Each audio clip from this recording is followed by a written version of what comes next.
Trump का मकसद पूरा नहीं हो रहा है। बड़ी खबर यह है कि ट्रंप फिर से बौखला गए हैं। गजब बेइज्जती वाली खबर है। सीज फायर कुछ ही घंटों में टूट गया, जिसको लेकर ट्रंप ने नाराजगी जाहिर की है। इजराइल और ईरान दोनों पर झल्लाए ट्रंप, बल्कि वो एक गाली भी दे गए वहां पर, वो हमको बीप करनी पड़ी। इजराइल ईरान ने सीज फायर का उल्लंघन किया। ट्रंप ने कहा कि ईरान की परमाणु क्षमताएं खत्म हो गई हैं। मैं ईरान इजराइल से खुश नहीं हूं। मैं ईरान इजराइल से खुश नहीं हूं, क्योंकि एक तरफा सीज फायर का ऐलान कर दिया था सीज फायर एक्सपर्ट जो है ट्रंप ने, और वो किसी ने फॉलो नहीं किया। तेहरान कभी भी अपने न्यूक्लियर फैसिलिटी को दोबारा नहीं बना पाएगा। क्या कुछ कहा ट्रंप ने, सबसे पहले बात इसी की। I didn't like plenty of things I saw yesterday. I didn't like the fact that Israel unloaded right after we made the deal. They didn't have to unload. And I didn't like the fact that the retaliation was very strong. But in all fairness, Israel unloaded a lot. And now I hear Israel just went out because they felt it was violated by one rocket that didn't land anywhere. That's not what we want, I'll tell you. And I'm telling you, I'm not happy about that, Israel, either.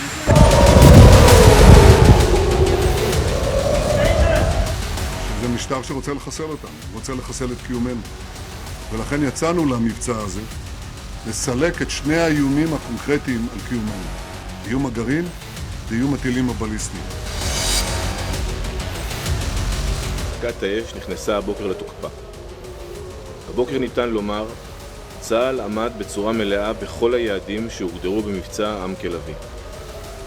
הרמטכ"ל הנחה את צה"ל לשמר רמת ריחוק. Siren आप सुन सकते हैं, बहुत तेजी से लोग भाग रहे हैं. It's very dangerous now. ओ जोरदार धमाके हो रहे हैं.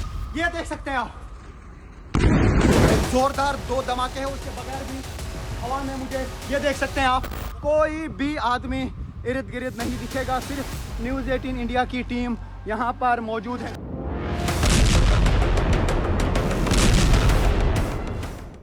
3 घंटे में युद्ध विराम टूट गया। 3 घंटे भी नहीं चला ट्रंप द्वारा घोषित युद्ध विराम, सीज फायर। इस युद्ध विराम के टूटने के बाद खुद को दुनिया का सबसे बड़ा सीज फायर एक्सपर्ट बताने वाले डोनाल्ड ट्रंप, जिन्हें सिर्फ नोबेल पीस प्राइज दिख रहा है, जबरदस्त फायर है साहब, जबरदस्त झल्लाए हुए हैं।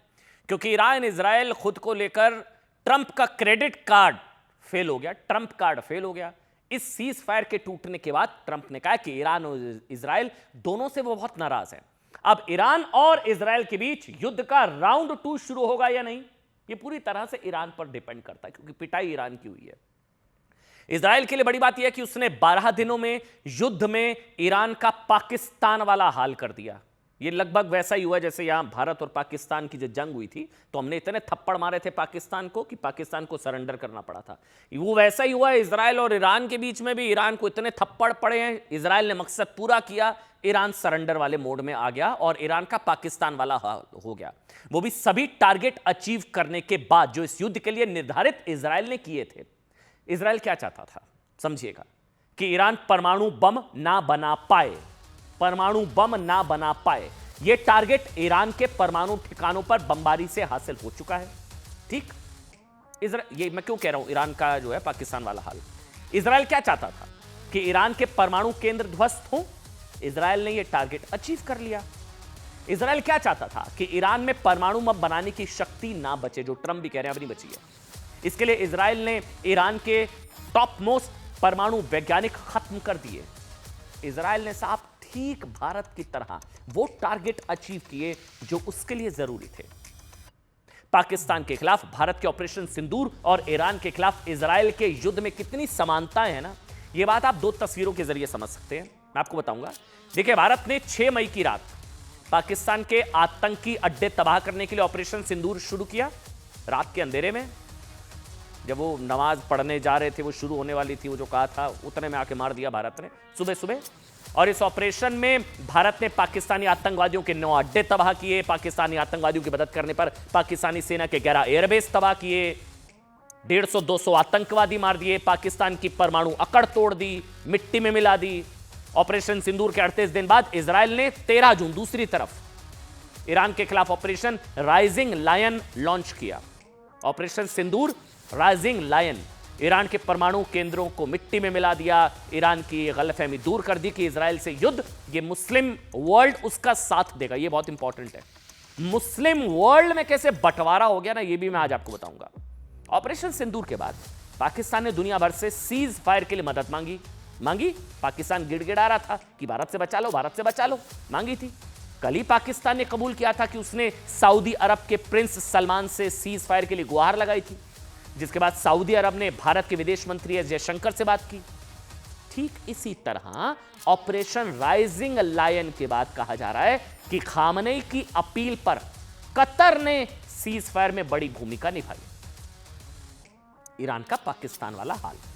ऑपरेशन सिंदूर और ऑपरेशन राइजिंग लायन में फर्क सिर्फ इतना है कि भारत ने पहलगाम आतंकी हमले के बाद ही ऑपरेशन चलाया, इजराइल ने ईरान के परमाणु खतरे से खुद को सुरक्षित रखने के लिए यह ऑपरेशन चलाया। देखिए, ऑपरेशन सिंदूर को लेकर ही आज की बड़ी खबर है। प्रधानमंत्री नरेंद्र मोदी ने फिर दुनिया को याद दिलाया कि भारत कैसे सिर्फ 22 मिनट में पूरे पाकिस्तान को घुटनों पर ले आया। इससे पहले इजराइल के प्रधानमंत्री नेतन्याहू ने भी कहा था कि ईरान यहूदियों का अस्तित्व खत्म करना चाहता है, इसलिए इजराइल को ऑपरेशन राइजिंग लायन शुरू करना पड़ा। सुनिए। दुनिया ने यह भी देखा है कि भारत का सामर्थ्य क्या है। ऑपरेशन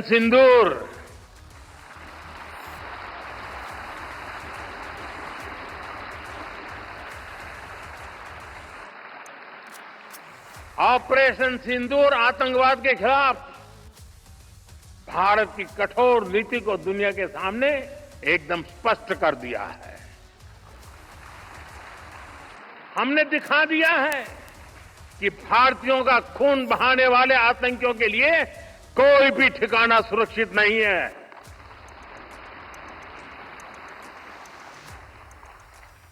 साथियों, आज का भारत देश हित में जो भी हो सकता है और जो भी सही है उसके हिसाब से कदम उठाता है।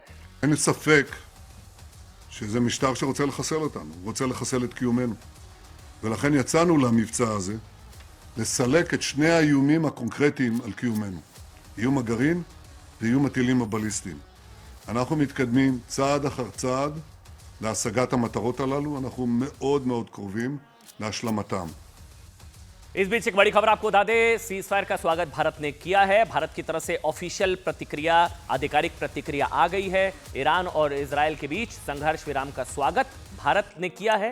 बातचीत और कूटनीति का कोई विकल्प नहीं, ये भारत की तरफ से कहा गया है। संघर्ष के समाधान में भारत अपनी भूमिका निभाने को पूरी तरह से तैयार है। सभी संबंधित पक्ष शांति और स्थायित्व के लिए काम करेंगे। ये भारत का ऑफिशियल पहला रिएक्शन सीज फायर को लेकर आ चुका है।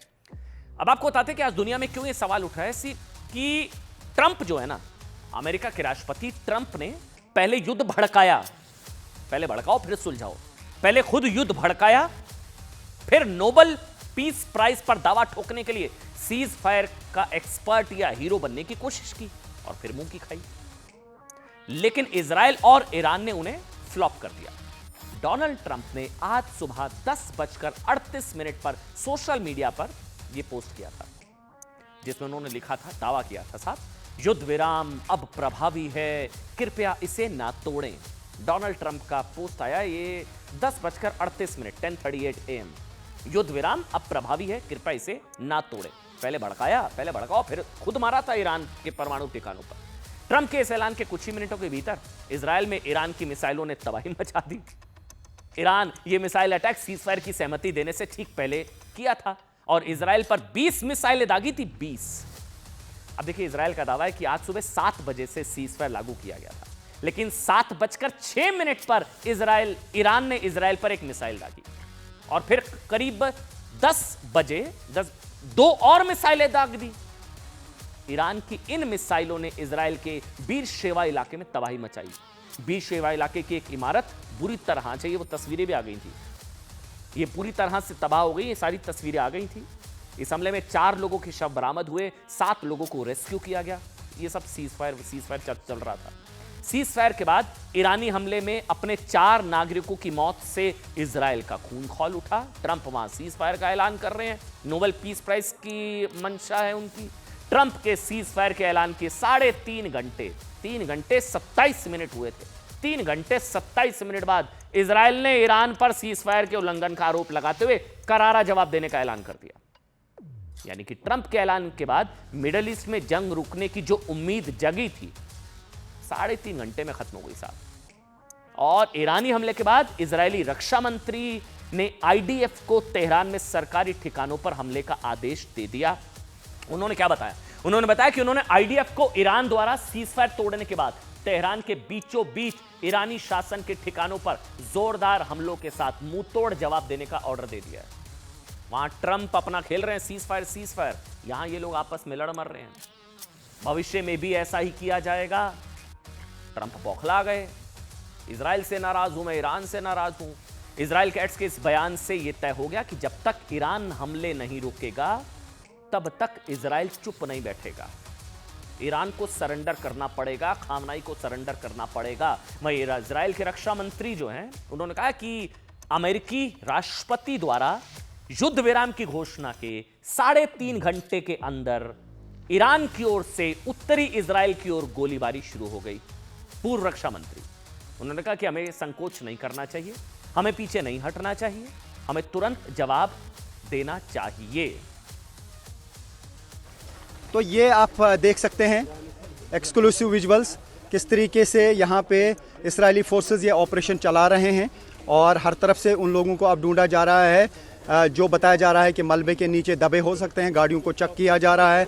ये आप सिर्फ न्यूज़ 18 पे एक्सक्लूसिव ये कवरेज देख सकते हैं कि इसराइल में ईरान के मिसाइल्स ने क्या तबाही मचाई है, किस तरीके की तबाही हुई है और बड़े पैमाने पे ये ऑपरेशन अब चलाया जा रहा है। उससे आप अंदाज़ा लगा सकते हैं कि जो ईरान की तरफ से मिसाइल दागे जा रहे हैं वो कितनी शक्ति वाले हैं, उनमें कितनी ताकत है। और उधर मुस्लिम वर्ल्ड में कैसे बंटवारा हो गया है, अब बात इसकी कर लेते हैं।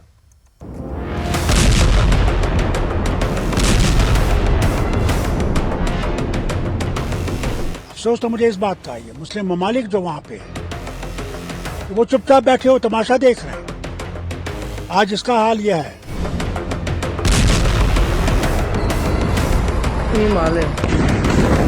पूरा यकीन है कि उनकी बारी आएगी, जरूर आएगी। अगर आज नहीं जागे तो फिर अल्लाह उनको है, बस इंतजार करें, उनका वक्त आने वाला है।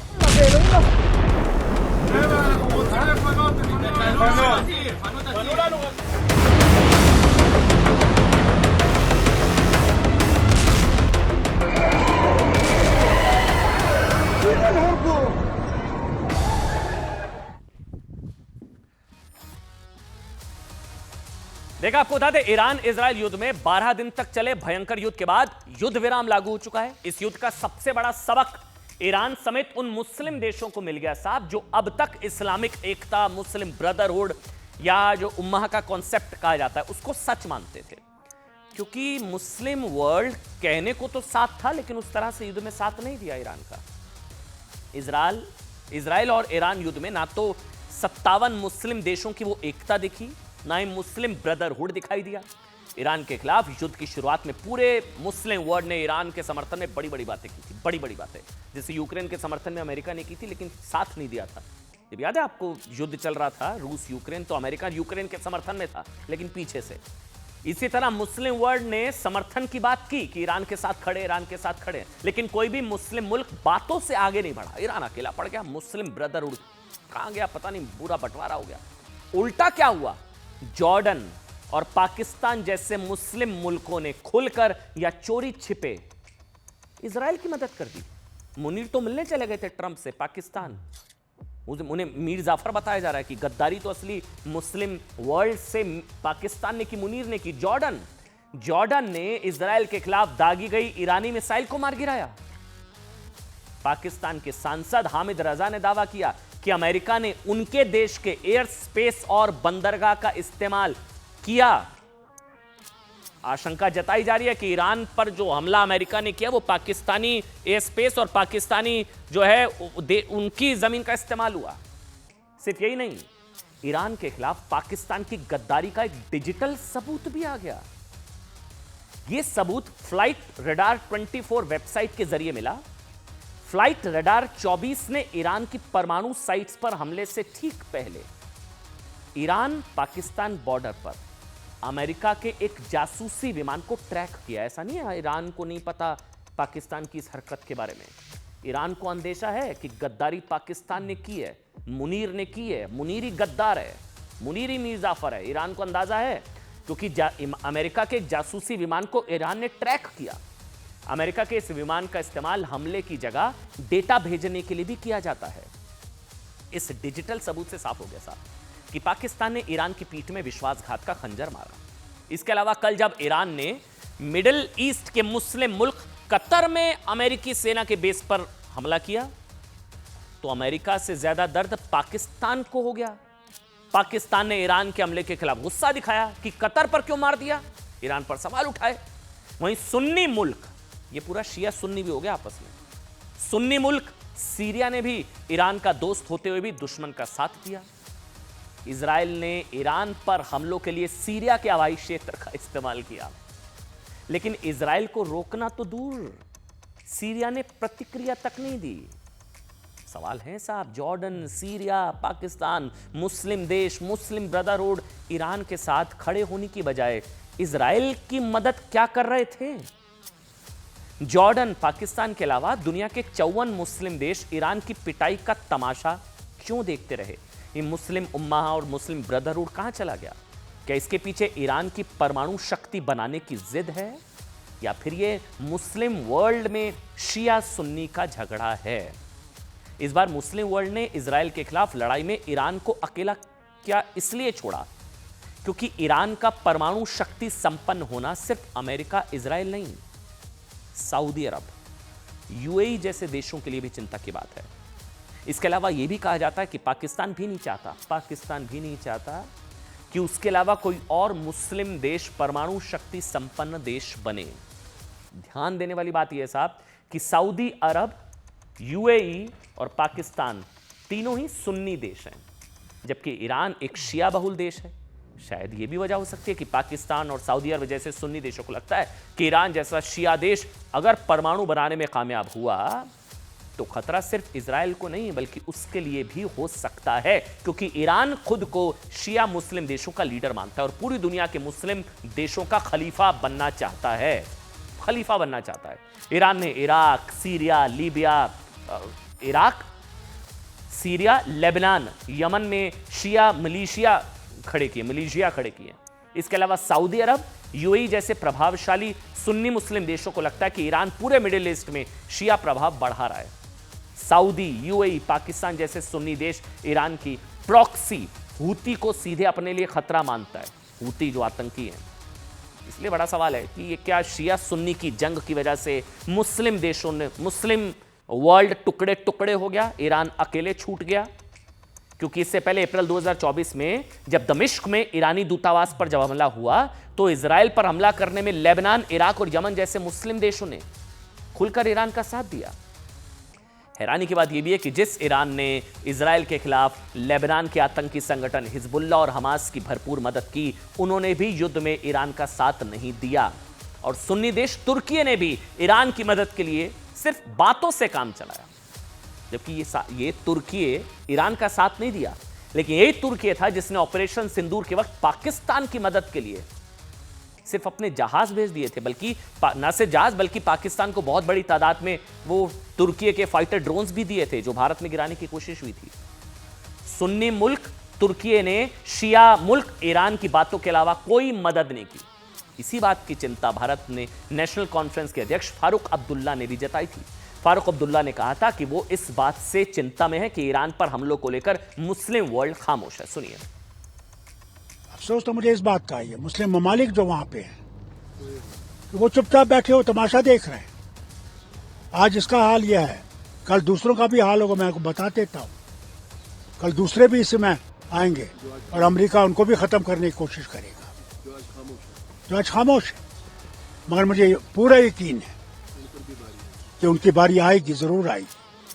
अगर आज नहीं जागे तो फिर अल्लाह उनको है बस इंतज़ार करें, उनका वक्त आने वाला है।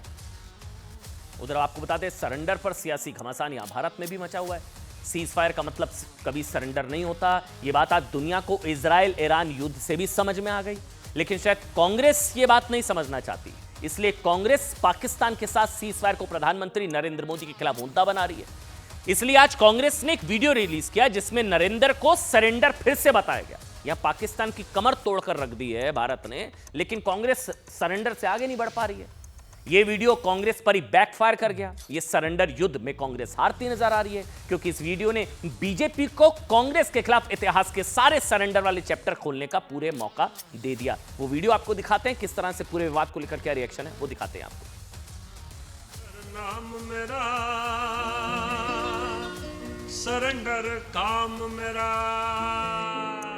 क्या गैंडी है नाम मेरा, चोरी है काम मेरा। गैंडी है नाम मेरा, चोरी है काम मेरा। तौफीक ने नेहा का मर्डर क्यों किया? दिल्ली में सनसनीखेज वारदात की बात अब कर लेते हैं। पूरे देश में चर्चा है। आरोप है कि दिल्ली के ज्योति नगर में तौफीक नाम के एक लड़के ने नेहा को 5वीं मंजिल से नीचे फेंक दिया। यह लड़की गंभीर रूप से जख्मी हो गई। जीटीबी अस्पताल में बच्ची को भर्ती कराया गया। इलाज के दौरान उसकी मौत हो गई। सबसे हैरान करने वाली बात यह है कि परिवार का कहना है, नेहा के परिवार का कहना है कि नेहा तौफीक को राखी बांधती थी।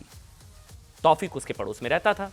कई सालों से उसका नेहा के घर आना जाना था, लेकिन जब तौफीक को नेहा की हत्या करनी थी तो वो बुर्का पहनकर चोरी छिपे उसकी बिल्डिंग में घुसा। पहले उसने नेहा को छत पर बुलाया, उसका गला दबाने की कोशिश की। इस बीच नेहा के पिता अचानक किसी काम से छत पर पहुंचे। उन्होंने तौफीक को रोकने की कोशिश की तो तौफीक ने नेहा को छत से नीचे फेंक दिया। उसने नेहा के पिता को भी धक्का दिया, जिसमें उन्हें भी गंभीर चोटें आई हैं। आरोपी तौफीक यूपी के मुरादाबाद का रहने वाला है। वो नेहा की हत्या के बाद से फरार है। परिवार वालों का कहना है साहब कि तौफीक ने एक तरफा प्यार के चलते, वैसे परिवार कह रहा है कि नेहा तौफीक को राखी बांधती थी, पड़ोस में रहता था, लेकिन यह भी आरोप है कि तौफीक ने एक तरफा प्यार के चलते नेहा की हत्या की है। वो नेहा पर शादी करने का दबाव बना रहा था, उसे अक्सर धमकाता था, जिसके बाद नेहा ने उससे बात करना बंद कर दिया था। इसी को लेकर वो नेहा से नाराज था, उसने नेहा की हत्या कर दी। सुनिए। पानी मतलब वो कह रही थी पानी नहीं आया, तो मैं ऊपर देखने गया तो मोटर दोबारा चलवा गई कि पानी आ रहा है या नहीं आ रहा है। ये बात थी। तो देखा तो ऊपर वो चढ़ा हुआ था, वो गला दबा रहा था उसका। आपने उसे गले दबाते हुए देखा? आपने रोकने की कोशिश की? रोकने की कोशिश करी तो उसको पीछे फेंक दिया और मुझे धक्का देके भाग गया। मेरे तो हाथ में भी, कमर में सारे दर्द है। मैं सो रही थी, एकदम मोहल्ले वालों की आवाज़ सुन के उठी। 4th फ्लोर पर भैया रहते हैं, उन्होंने बोला कि उठो, देखो तुम्हारी बहन को पीछे फेंक दिया किसी ने। मैं उठ के पीछे गई तो उठ भी नहीं पा रही थी मेरी बहन।